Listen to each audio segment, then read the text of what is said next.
जय चित्रकूट धाम, जय श्री राम। मित्रों, स्वागत है आपका घूमो बुंदेलखंड में। अगर आप चित्रकूट आना चाह रहे हैं, तैयारी आपकी बन गई है, तो यह तीर्थ स्थल कभी न भूलें, वरना आपकी यात्रा अधूरी रह सकती है। चित्रकूट के ये पावन वह स्थल है जहां भगवान राम स्वयं इन स्थलों पर रह चुके हैं। तो आज हम बात करने वाले हैं माता सती अनसुईया के बारे में, जहां से मां मंदाकिनी का उद्गम स्थल है, जहां से मां मंदाकिनी निकली हैं। मंदाकिनी मैया वहां से निकलकर रामघाट से होते हुए यमुना जी में समाहित हो गई हैं। वीडियो को शेयर जरूर कर देना, चैनल को सब्सक्राइब जरूर कर देना।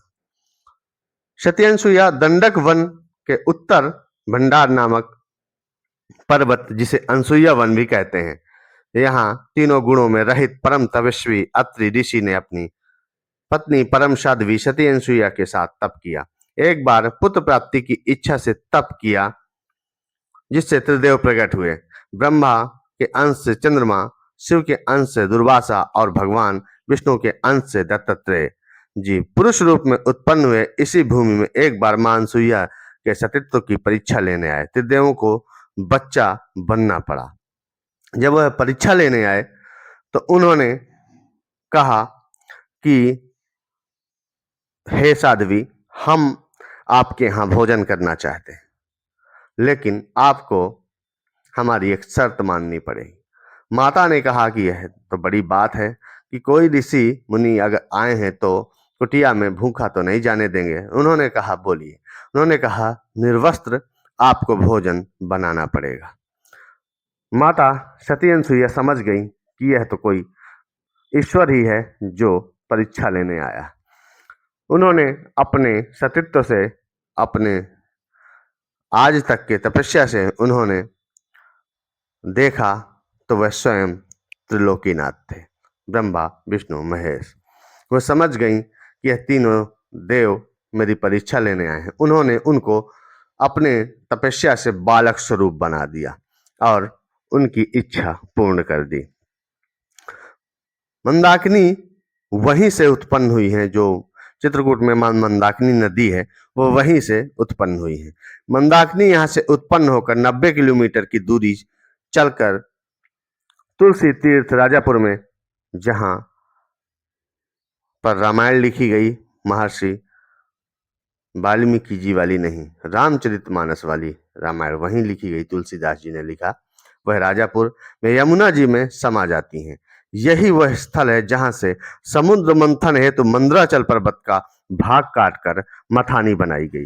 सप्तलोक अनसुईया पर्वत के शिखर से कटा भाग आज भी स्पष्ट देखा जा सकता है। इसी वन में नित्य भगवान के वाहन पक्षीराज गरुड़ आज भी निवास करते हैं। चारों दिक्पाल देवता ऋषिगण विराजमान रहते हैं। इसे अत्रि तीर्थ कहा गया है। इसके दर्शन तथा यहाँ स्नान कर अनसुईया माँ के दर्शन करने से यात्री सभी पापों से मुक्त हो जाते हैं। यहाँ भगवान राम अत्रि ऋषि से मिलने गए और अत्रि जी ने 12 श्लोकों से सुंदर स्तुति की, जो मानस के अरण्य कांड में पाठनीय है। सीता माता को माता अनसुईया ने नारी धर्म की शिक्षा यहीं पर दिया था। सदैव निर्मल रहने वाले वस्त्र भूषण यहीं पर दिए थे।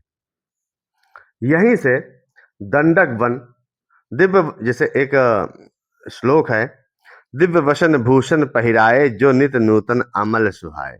यहीं से दंडक वन रावण की सीमा प्रारंभ होती है।